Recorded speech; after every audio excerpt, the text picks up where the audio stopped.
Moi, je pense vraiment dans notre métier, il y a un truc de faut voir les choses, hein. De vraiment visualiser ce que vivent les gens dans la rue et dans les bidonvilles. Genre vraiment la saleté, l'absence de possibilités d'intimité, d'hygiène, les enfants à moitié nus, hyper sales, les affaires détrempées quand il pleut, se rendre compte du quotidien d'autres personnes qui vivent dans la même ville que vous, des réalités opposées, c'est vrai que ça entame.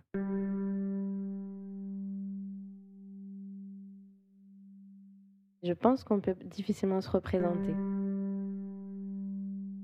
Je peux essayer de trouver les mots, j'essaye. Mais des fois, il y a des visites qui dépassent l'imagination.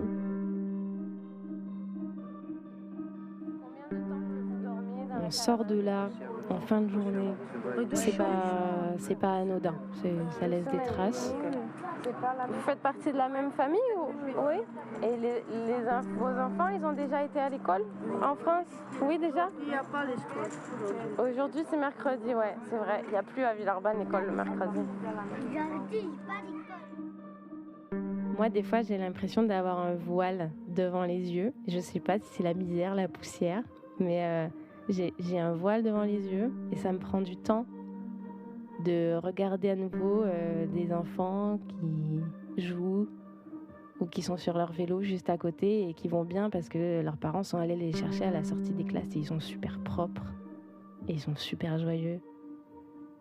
Et ça me prend du temps de revenir du décalage, de sortir du bidonville en fait.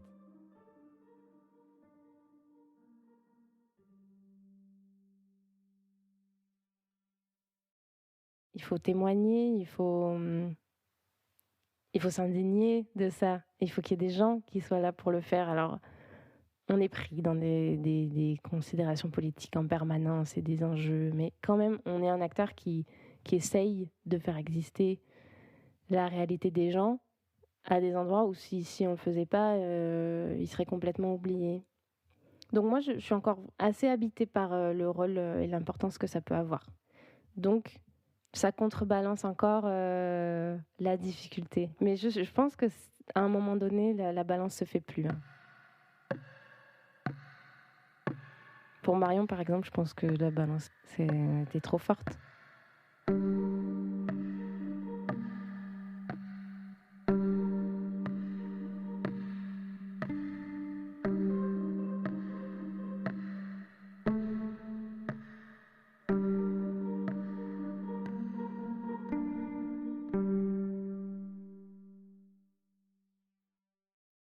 Moi, j'ai l'impression de m'être arrêtée avant de me cramer. Après, c'est sûr qu'il y a des choses qui sont compliquées en ce moment dans mon rapport à la souffrance, la misère. Enfin, tu vois, il y a des choses toutes bêtes, mais dans ma rue, il y a un bébé qui pleure beaucoup, beaucoup, beaucoup. Et moi, ça m'est absolument insupportable de l'entendre pleurer, quoi. Ce qui n'était pas le cas avant, en fait. Du coup, je ferme la fenêtre et ça m'angoisse un peu. Je sais pas, peut-être que c'est juste le sentiment de quitter le navire, quoi, que j'arrive pas vraiment moi je m'en vais, on laisse les autres au front en fait quand on s'en va. Donc du coup c'est un deuil aussi et puis un sentiment de culpabilité. J'ai l'impression que moi personnellement j'ai fait le tour un peu des choses que je pouvais amener ici et que je suis plus capable de continuer.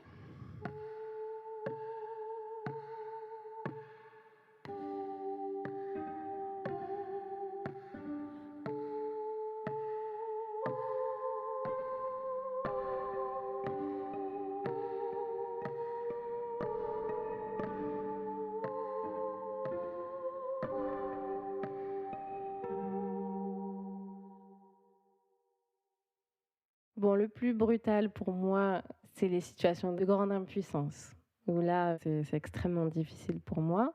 Surtout sur des effets miroirs. Je pense que ça joue beaucoup. Moi, c'est les jeunes femmes, soit quand elles sont encore naïves et qu'elles me demandent OK, il y aura une proposition dans 9 mois, l'année prochaine, peut-être dans 18 mois. mais du coup, moi, je dors où pendant ce temps? Ou alors l'inverse, quand elle me pose même plus la question. Parce qu'on on les perd, et que ces logiques très complexes de survie deviennent leur unique réalité. Et on n'a pas de réponse pour l'instant, mais je pense qu'il faut quand même pouvoir l'écouter. Et donc moi, mon enjeu en ce moment, c'est ça, c'est de trouver les mots pour pouvoir écouter, même si j'ai pas la réponse. Bon là, ça va, Dieu merci, le temps il est bien. Mais imaginez-vous, une fois j'ai dormi où il y a l'Interpol, vous voyez, il y a la rivière qui passe. Au bord de la rivière, on avait dormi là-bas. Et à 5 heures du matin, ça a commencé à vraiment pleuvoir fortement, quoi. Ah, ça c'était difficile, quoi. C'est des mauvaises journées. Ça démoralise, vous voyez ce que je veux dire. Ouais, je vois. Ça attaque. Après, tu n'as plus envie de vivre. Il y a des pensées comme ça qui viennent dans ta tête, alors que tu n'es pas malade mentalement, mais ça vient. Tu vois, tous les gens, tu te sens abandonné. Tu te dis, ces gens-là, ils n'ont pas besoin de moi, quoi. Ils n'ont rien à foutre de moi. Alors que, enfin, tu deviens une personne désespérée, quoi. Ça casse psychologiquement, quoi. Voilà, c'est ce qui est difficile dans la vie. Je crois que c'est le Dieu qui vous laisse la voiture. qui me laisse la voiture, ouais.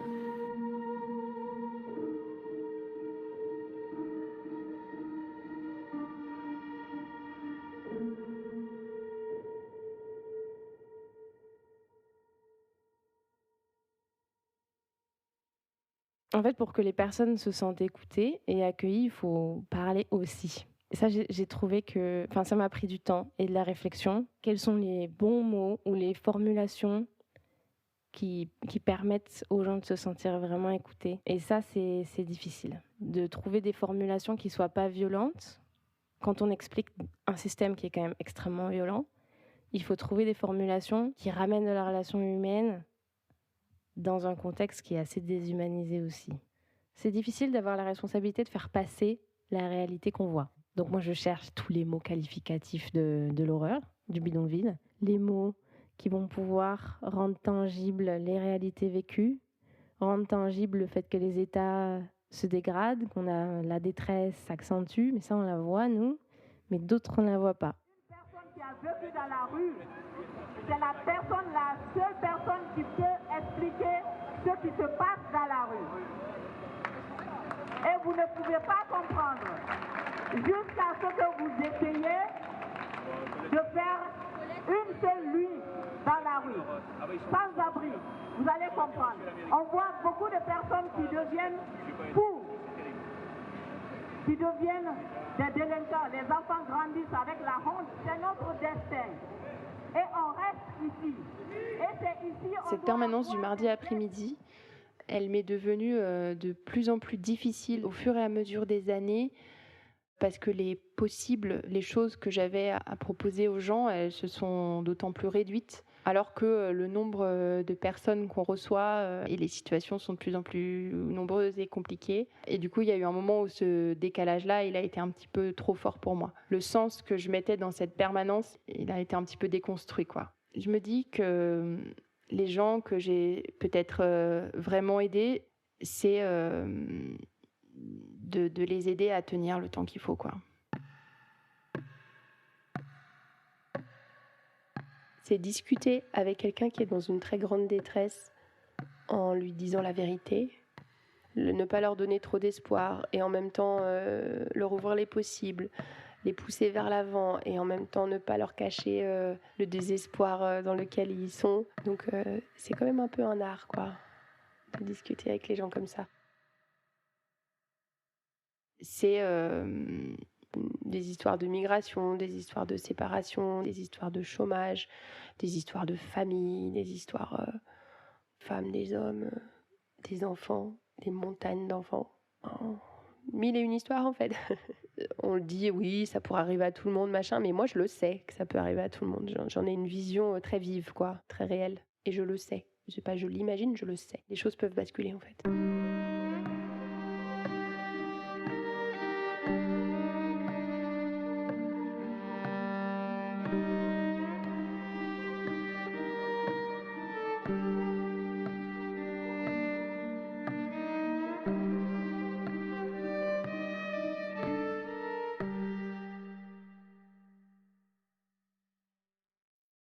c'est pas nom, prénom, date de naissance, quoi. C'est pas des dates de naissance, en fait, les gens. Et je pense qu'il faut que les gens se représentent quand ils reçoivent mon signalement. C'est aussi me laver, mes enfants, l'école, mes papiers sont mouillés. Voilà, c'est ça, en fait. Donc, et je pense que mes collègues font un peu la même chose. On s'attache aux éléments dont nous parlent les gens pour rester fidèles et aussi pour les humaniser. Donc, j'exprime ça. Donc ça, j'essaye de le qualifier même par mail. Me dire, voilà, lui, il m'a dit ça. Je vais le dire aussi, quoi. Mince. Ou une dame qui vient en permanence avec sa fille. Et donc, cette dame me dit, moi, je dors avec mon conjoint dans une tente, dans un parc, avec ma fille qui déjà va pas bien. Et elle me dit, voilà, moi, là, elle a ses règles et je sais pas comment faire pour qu'elle arrive à vivre ça de manière un peu plus confortable, quoi. Comment elle se lave les mains, comment on fait, quoi. Et voilà, puis avec l'inquiétude, en fait, d'une maman. En fait, les mamans, elles sont inquiètes pour les filles ados. Moi, ça me marque beaucoup, ça. Dire, ma fille, j'ai ma fille. Ou elles ne disent pas toujours, elles explicitent pas toujours ce que ça veut dire. Mais ça veut dire. C'est j'ai ma fille, elle est ado, ma fille a 12 ans, je suis inquiète pour ma fille, je dors pas la nuit. En fait, c'est aussi, elle est en danger, quoi, ma fille, là, dans la rue, dans la cabane. Et du coup, ça, je le mets maintenant par mail. Avant, je me disais, elle me le dit à moi. Mais maintenant, quand je fais des alertes, je le mets parce que ça humanise.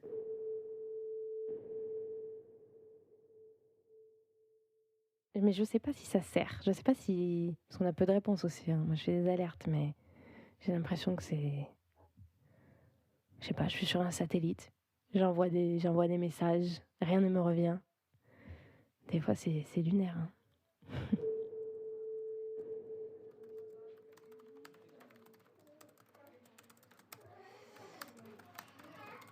Message de l'équipe sans-abristes à destination de la Maison de la Veille sociale le mardi 5 septembre 2023. Objet, signalement situation Madame O, femme seule avec enfant de 4 ans à la rue. La famille a un parcours chaotique et a connu plusieurs prises en charge hôtelières de courte durée. En 2017, par exemple, le lendemain de la naissance de leur fille cadette, Madame et le bébé retournent avec l'ensemble de la famille sur le bidonville dans lequel ils habitent déjà, installé à Villeurbanne. Bonjour, je reçois à ce jour à notre permanence Madame O, née le 24 décembre 1996. Madame vit actuellement sur un squat à Villeurbanne avec son fils de 4 ans. Madame craint l'expulsion prochaine du site et s'inquiète grandement du moment où elle devra quitter ce lieu. Les conditions d'insalubrité dangereuse du site et la grande précarité de la famille, ils interpellent la MVS, les services de l'État et les services sociaux de secteur. Réponse de la Maison de la Veille sociale le 14 septembre 2023. Bonjour, nous ne serons pas en mesure d'orienter la famille car le dispositif urgence est saturé. Nous ignorons quand nous pourrons l'orienter. Suite à l'expulsion du site, la famille est hébergée à l'hôtel durant 10 jours avant une décision de fin de prise en charge qui marque leur retour en habitat très précaire. Nous prenons note de ces éléments complémentaires les concernant. Bien cordialement. Le 3 septembre 2020, une information préoccupante est transmise par les travailleurs sociaux du centre d'hébergement, témoins de prise de drogue du couple en présence de leurs enfants. Dans l'information préoccupante, les travailleurs sociaux mentionnent leurs inquiétudes vis-à-vis de possibles négligences Réponse de la Maison de la Veille sociale, le 14 septembre 2023. Bonjour, la préconisation pour cette demande est prévue effectivement pour de l'IML. Le responsable de la protection de l'enfance condamne fermement l'expulsion de la famille, réalisée de manière concomitante au signalement parvenu. Il rappelle que la protection de l'enfance en danger est un devoir de citoyen, au-delà des enjeux de gestion de structure. Je vous remercie à l'avenir de nous préciser le nom et le prénom, voire la date de naissance, du chef de famille pour éviter les confusions de ménage. L'ALPI, les Médecins du Monde, affirment que les éléments attestés dans l'information préoccupante ne sont pas compatibles avec une remise à la rue de la famille et projettent sur la difficulté à retrouver la famille. Bonjour, nous prenons note de votre mail. Cependant, comme vous le savez, il ne nous est pas possible de nous prononcer sur les délais. Le vendredi 4 juin 2021, nous apprenons l'hospitalisation de l'enfant et son décès le samedi 5 juin des suites de la prise de drogue.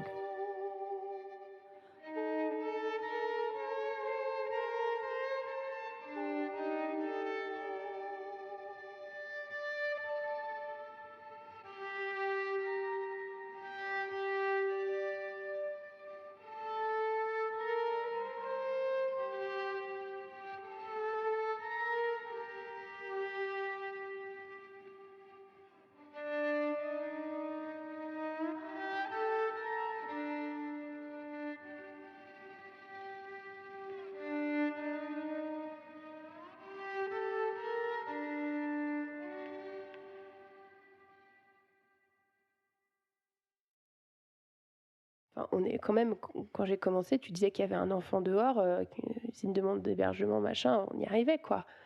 Là, il faut que ce soit un enfant de moins de 3 ans, puis de moins de 1 an. Les femmes enceintes, mais enceintes à partir de 6 mois, enceintes avec des problématiques pathologiques. Oh, jusqu'où on va.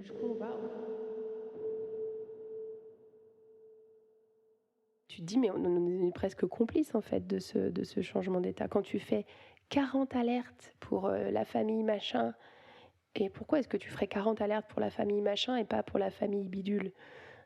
C'est parce que la famille machin, elle risque de mourir dans la rue. Et la famille bidule, non. En fait, là, sur cette dernière année que j'ai passée à l'Alpil, il y a eu très très très très peu des gens qu'on a rencontrés qui ont réussi à accéder à de l'hébergement d'urgence.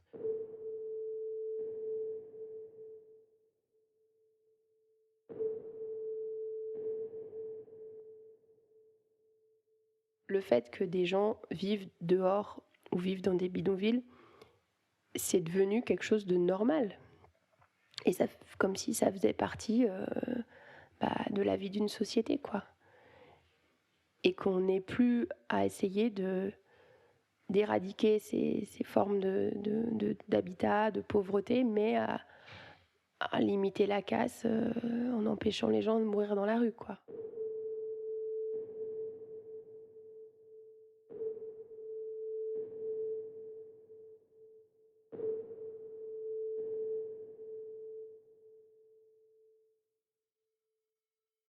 Du coup, c'est quand même un changement de vision, un changement d'échelle, un changement d'ambition qui est dur, quoi.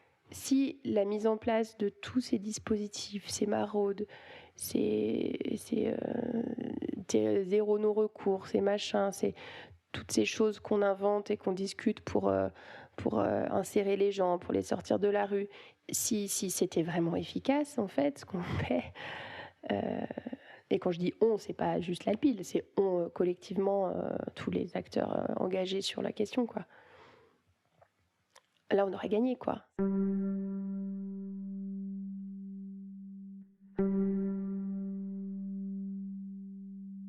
C'est ça qu'on veut, en fait.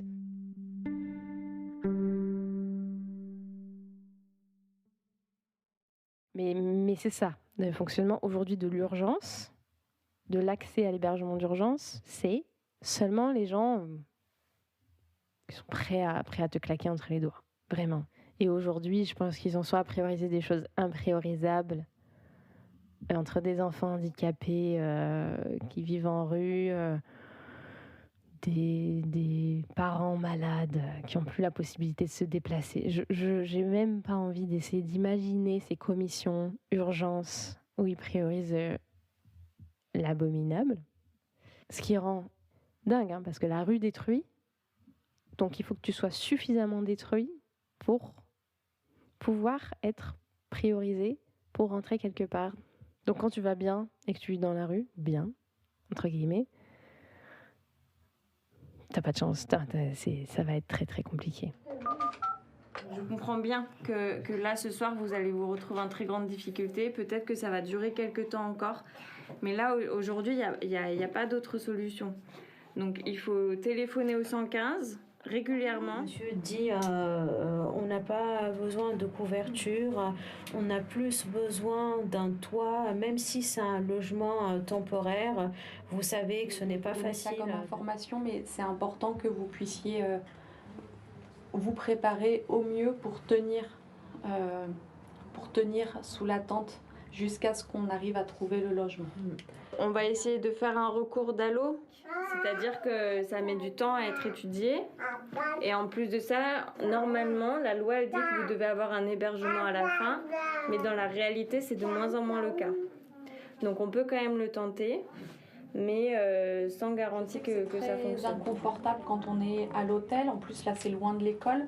Mais il faut tenir encore un petit peu parce que c'est pour bientôt cette proposition de logement. Ça va peut-être encore... La maison de la veille sociale, pour vous dire que là maintenant vous dormez dehors dans des situations qui ne sont pas tenables pour votre fils. Téléphonez au 115 pour leur dire que vous êtes avec 2 enfants en bas âge et qu'il faut des couvertures, qu'il faut tout ça. Là moi aujourd'hui j'ai pas d'autre solution. Vous téléphonez au 115 ce soir ? Si vous avez des questions sur les documents que vous allez recevoir, c'est des documents avec le drapeau de la France comme ça. Bonjour, vous êtes en contact avec le 115 du Rhône. Merci de rester en ligne. Un écoutant va vous Pour tenir sous la tente. On va essayer de faire un recours d'allô.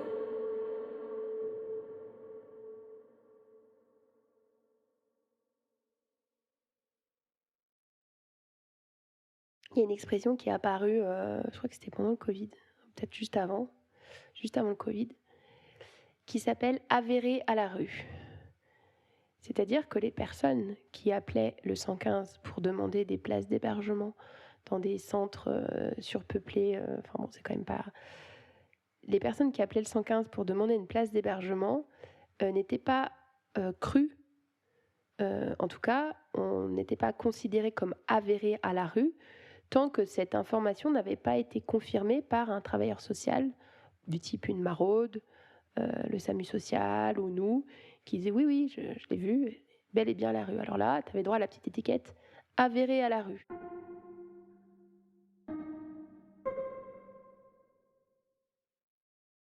Et ça, je trouve que c'est la plus grande violence qu'on puisse faire à quelqu'un qui en est réduit à appeler le 115. Et sachant qu'il y en a quand même beaucoup qui ne le font pas, mais qu'on ne le croit pas. Ça, ça me laisse sans mots, quoi.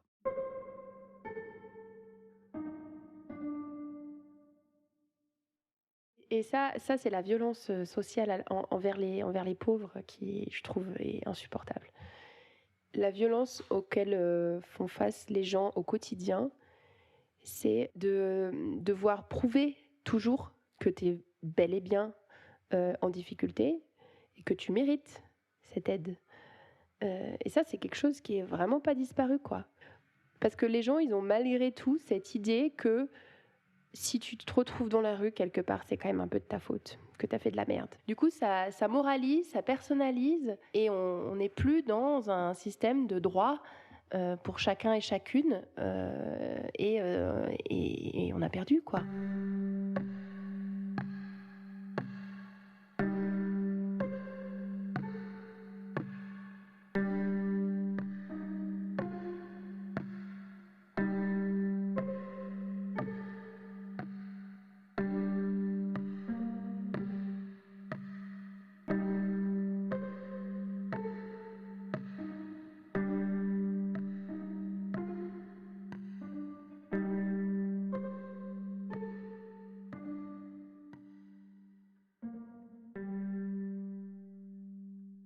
C'est pas tant les relations avec les gens qui m'épuisent, mais c'est ce contexte-là. Ça, moi, ça m'épuise.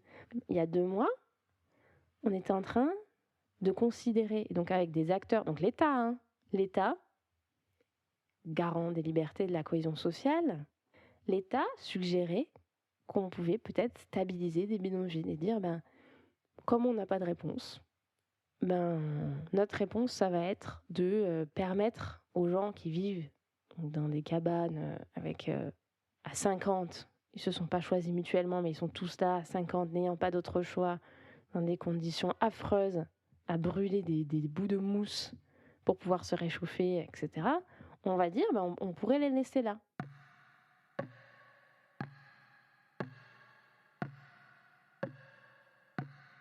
Voilà, on pourrait stabiliser et penser une réponse publique, de l'action publique, de dire, voilà, on pourrait faire un contrat et puis leur permettre de rester là.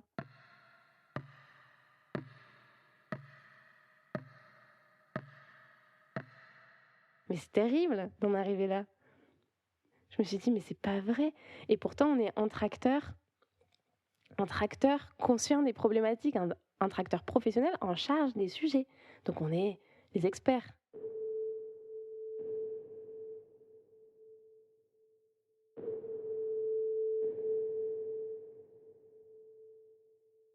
C'est on va conceptualiser une réponse publique qui soit acter l'existant. Mais c'est quand même... c'est révolutionnaire, cette histoire. Dire, ok, il y a des bidonvilles, il y a des personnes, des familles avec enfants qui vivent dans des conditions insoutenable quand même, hein. Mais comme on n'a pas de réponse, la réponse, ça va être de les laisser là, mais de l'encadrer.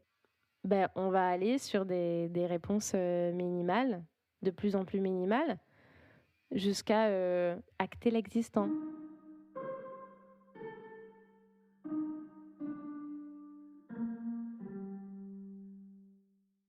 Quand on est face à ça, on se dit mais on n'arrivera plus à le gérer entre experts, le sujet. Parce qu'il y a des renoncements qui sont tellement énormes que oui, il va peut-être falloir en passer par l'opinion publique. Mais jusqu'à présent, je pense que c'était pas forcément nécessaire. Et c'est peut-être là l'extrémité dans laquelle on est aujourd'hui, c'est de se dire en fait on a fonctionné entre acteurs du champ social, sanitaire pendant longtemps parce que ça fonctionnait et qu'aujourd'hui on est face à un État et des orientations gouvernementales qui nous font sentir qu'on n'en trouvera plus du tout des marges pour les gens. Et c'est là où on se dit, mais que fait l'opinion publique ? Mais en fait, l'opinion publique, elle n'était pas au courant là pendant 25 ans. Donc il va falloir réveiller tout le monde sur les enjeux sociaux. Et la bataille, elle est mal barrée, quoi. Peut-être dans la tête, mais qu'est-ce qui se passe ? Ce qui se passe tout simplement, on est là, on réclame le droit, on est là, on veut un logement, on est là, on veut des papiers pour travailler, on est là, on veut payer les taxes, on est là, on veut que nos enfants soient éduqués, on est là, on veut faire partie du bon fonctionnement de ce pays, de notre belle France à nous. C'est pour cela qu'on est là. Ceux qui viennent d'arriver, si vous n'êtes pas au courant, on vous informe. Et on s'adresse à monsieur le maire, on s'adresse à nos élus. Il y a beaucoup de bâtiments qui appartiennent à l'État qui ne sont pas abrités. Il n'y a personne dedans. On veut que nos enfants soient scolarisés. Oui. On veut des papiers pour travailler. Oui. On veut des droits communs. La France est un pays de droit, de liberté, de fraternité. Alors pourquoi nous, où toutes ces personnes sont... On veut du logement. On veut que les enfants aillent à l'école. On se sent français. On se sent chez nous. On parle la langue française. On écrit la langue française. On veut juste que la France nous accepte, que la France nous donne l'opportunité d'aller de l'avant. C'est pour cela qu'on est là. On n'est pas des bandits, on n'est pas des voleurs, on n'est pas des violeurs. Il y en a beaucoup qui ont traversé le désert, qui ont traversé la Méditerranée. Combien sont morts? Combien sont morts? Combien ont mouru?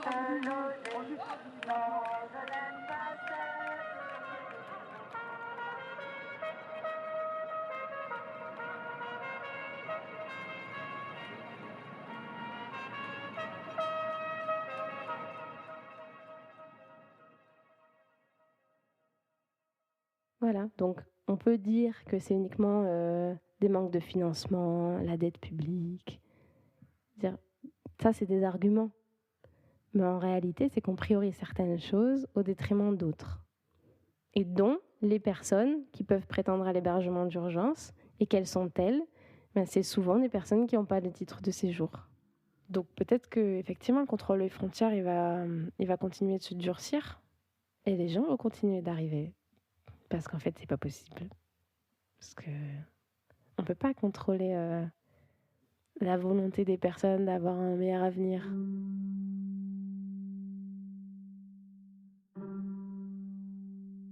C'est aussi ça qui me rend dubitative sur ce projet de fermeture des frontières ou de non-accueil. Parce qu'en fait, c'est pas possible.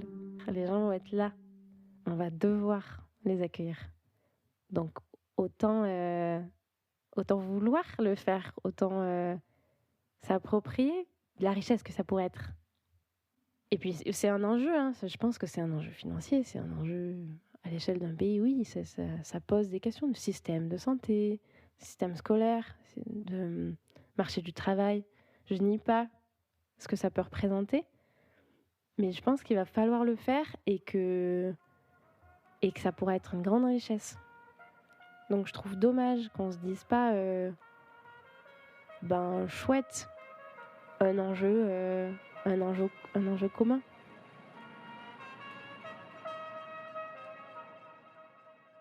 C'est aussi dire en fait si les crédits ne sont pas suffisants, c'est une question politique. C'est quel choix de société on fait en fait pour les gens qui dorment à la rue.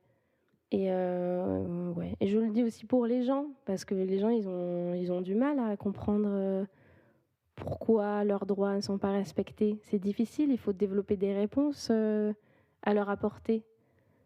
Et moi, je ne peux pas seulement leur dire le dispositif est saturé. C'est un peu minable aussi de leur dire ça.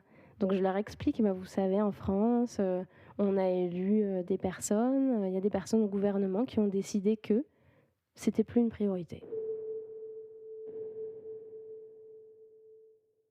Et ils l'entendent en fait, ils comprennent ce que je dis, que leur accueil, n'est pas une priorité pour le gouvernement français.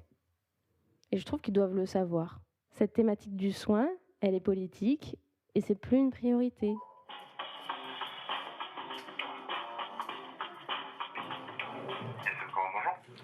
Oui, bonjour, Clémentine Nimo de l'association Alpil.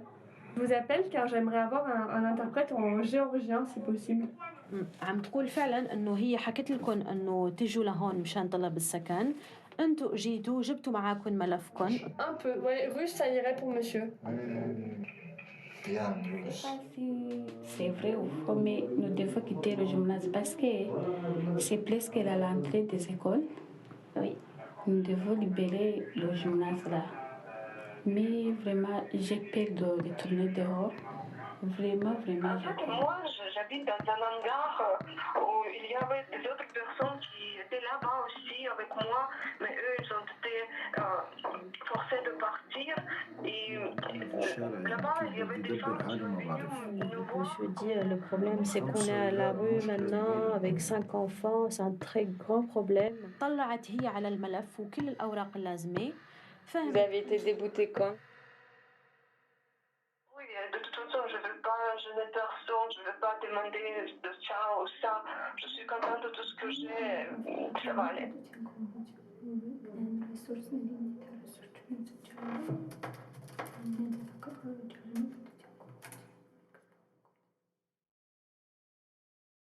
Le changement sur l'hébergement d'urgence, il pourra passer que par là. Vraiment un changement de perspective de fond. Sur en fait qu'est-ce que c'est le plus important pour notre société. Est-ce qu'on se dit que c'est l'argent, le PIB, la croissance, la voiture, ou est-ce que c'est en fait finalement à rebours de tout ce qui a été fait depuis ma naissance, puis celle de mes parents aussi, à rebours de ce temps-là qui est long à l'échelle individuelle, mais je pense qu'il peut être court aussi à l'échelle humaine. À rebours de ça, si on se disait, en fait, le plus important, c'est l'humanité, c'est la solidarité, c'est le soin aux personnes vulnérables qui sont plus en capacité de prendre soin d'elles-mêmes. Et tous les gens qui participent de ce soin-là exercent une mission considérable.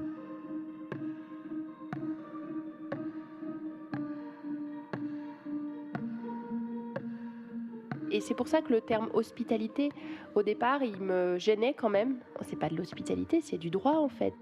C'est des droits humains. C'est le droit de vivre en famille, c'est le droit d'avoir un toit au-dessus de la tête, c'est le droit de pouvoir se nourrir correctement, d'envoyer ses enfants à l'école, d'être soigné. Alors que le droit, ça n'est pas une option. Alors que l'hospitalité, c'est une option. On peut décider d'être hospitalier ou de ne pas l'être. Et donc, on se donne un peu la possibilité de ne pas le faire quand on parle d'hospitalité. Alors bien sûr que ça fait plaisir, ça fait du bien d'entendre ces termes-là. Mais malgré tout, on en revient à la question de la morale, quoi. Parce que je suis hospitalier, mais si les gens ne le méritent pas, pourquoi je serais hospitalier? Et en fait, l'hospitalité, c'est l'hospitalité d'une société. C'est pas seulement quelques personnes qui vont aller se fader le sale travail et aller faire des permanences d'accueil, parce que sinon ça sert à rien. Donc moi je trouve qu'il y a ça aussi à faire entendre.